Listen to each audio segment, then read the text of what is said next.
Naya, I've been watching a few interviews lately, so I want to give my take on them. I think it'll be quite interesting, and maybe you should go and watch them.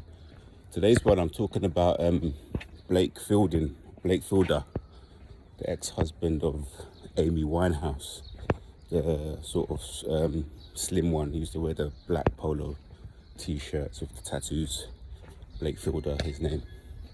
So I'm watching this interview. I think it's called We Have to Talk About Something. Black guy with a bald head is the interviewer.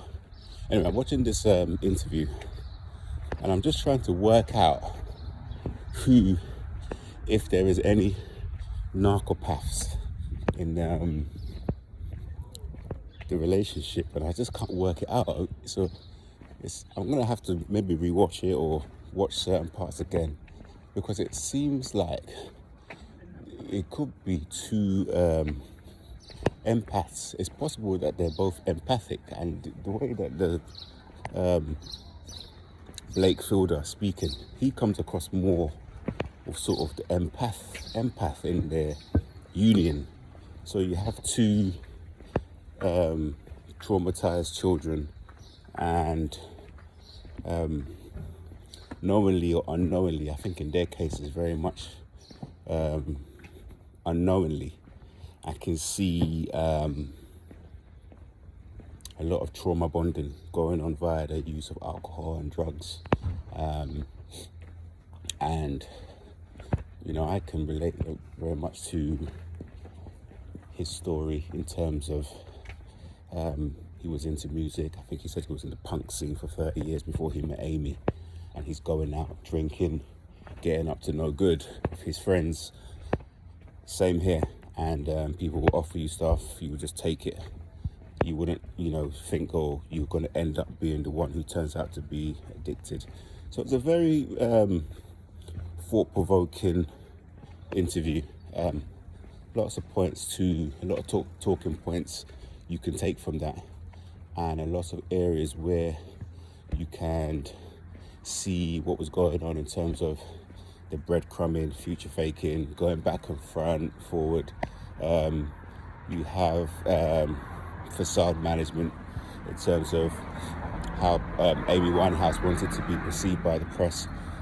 She seemed like a kind-hearted person, but in terms of their union, I think together both of them were very destructive. You find the same pattern with relationships, Bobby Brown and Whitney Houston, where Bobby Brown was blamed for a lot of the turmoil that they both experienced.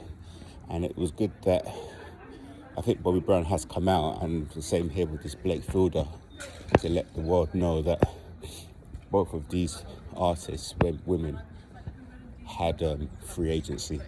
Both of them, had options and to make the choice whether they wanted to get up to what they got up to, and that's exactly what happened. And it wouldn't be fair to continuously blame either of them for the demise of the relationships that happened, whereas both are very forthcoming, and they're both kind of taking blame for the part and the role that they played. I think what he was getting across was, Amy was quite a strong character, and she had her own mind, and some of the times it was actually more coming from her side. I think the same was with Whitney Houston. Sometimes you get relationships where you have someone who might introduce you to certain things, but then you end up being the one who's the guardian. You're the protector. You're trying to control things so things don't go too crazy. And once you're out the picture, things can sort of go out of control. They can spiral out of control. But yeah, there was times when he's talking about the father as well, Mitch, and what he was saying was that the father very much used him as a scapegoat. Our families do that. A lot of these toxic family members, these narcopath parents who don't want to take any responsibility, so they look outside of the nest. And I think that could have been the case here as well. We don't know enough of quite like the colour of.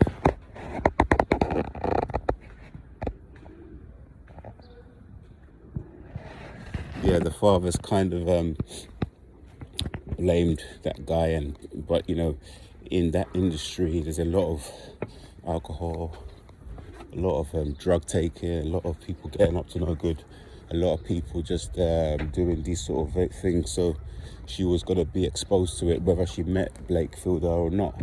So it's an interesting interview, but I think it could be the case that they're both narcopaths. I'm not too sure, because the music industry is very demonic industry. You have a lot of sacrifices that are made. You have a lot of deals that are signed, and they want their payment in blood. So it's a very interesting take from him. He does come across, when I watched the interview, same with Shia LaBeouf, when I finished watching him, I just can't help but actually, have some sort of compassion for them. I kind of liked the Blake Fielder. He came across very well. He came across as someone who is willing to take responsibility, and a lot of narcopaths wouldn't take responsibility. And he's there sort of taking responsibility, but he's wanting to let the world know that he isn't the sole benefactor. He isn't the sole person that was there. And he spoke a lot about, getting into rehab, and Amy wanting to help him, and how he wouldn't take from her and this and that. And I was just thinking to myself, he should have took from her, because they were there together. And once you're married, you're helping, you're still emotional support.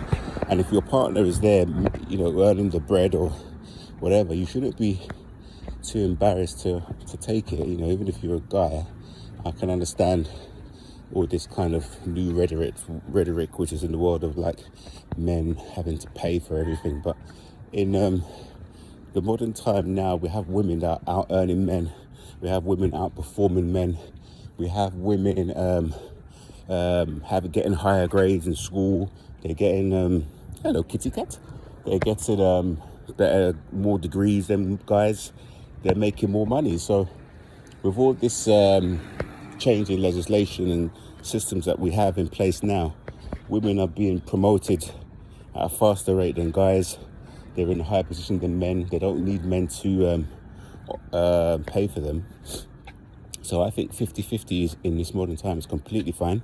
And I think in their time it would have been harder for him to accept for his girlfriend to pay for him to fly to Mexico, or whatever he was saying, to pay for his rehab. He should have definitely taken it.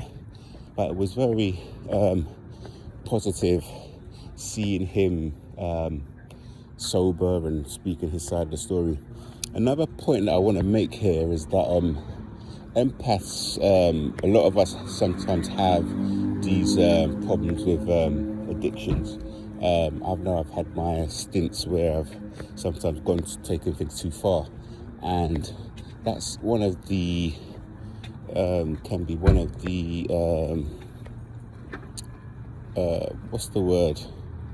characteristics on our path, on our journey, on our healing journey. It's almost like it's been put in there for a stepping stone, for something that you have to overcome. So there's a difficulty in your path, which could be anything. It could be eating, it could be adult content, it could be overspending, it could be alcohol, it could be substances, it could be anything. But whatever that hold on you is, whatever that spirit is, it's a part of your journey to overcome it, to defeat it, to keep fighting and to keep working on it, to keep healing past the trauma, to get to the stage where you notice the pattern and you learn from going around the pattern. You learn from these self-medicating techniques, which actually in the long run tend to separate us further from our purpose. It stops our communications with the divine. It takes us further away from our healing paths. And in the end, you have to actually rebuild yourself. So you're constantly having to start from zero. So once you actually learn and you see that there's a pattern and then you don't want to keep restarting your journey, you'll see that it's mainly better to have a balance, better to live in a sort of healthy way. You're trying to eat good, eat clean, drinking lots of water, trying not to drink alcohol, try not to use too many substances. And if you're doing those things, know that you need to forgive yourself. You need to try to repent sometimes and just treat yourself in a good way, and know that you're not perfect. I'm not perfect. We're not perfect. Nobody is. And it's okay to go through some of these things and just keep working at it and keep moving forward in a positive way.